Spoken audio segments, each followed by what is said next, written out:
তো হ্যালো বন্ধুরা, আজকে আমরা দুজন চ্যালেঞ্জ করব এগ কারি এন্ড ভাত। তো বন্ধুরা, যারা নতুন এসেছেন চ্যালেঞ্জে, অবশ্যই আপনারা সাবস্ক্রাইব করে নেবেন। তো চলো ভিডিওটা স্টার্ট করা যাক।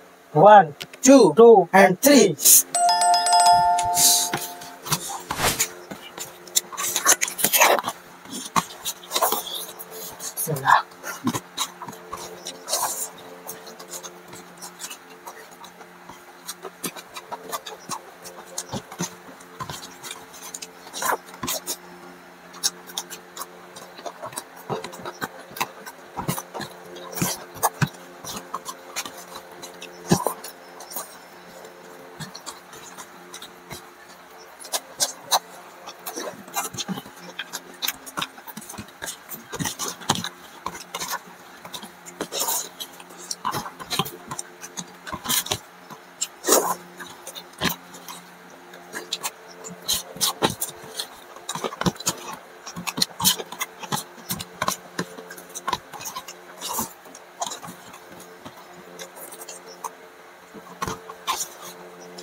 তো বন্ধুরা, আমি অনেক চেষ্টা করার পরেও আমি এবারেও হেরে গেলাম।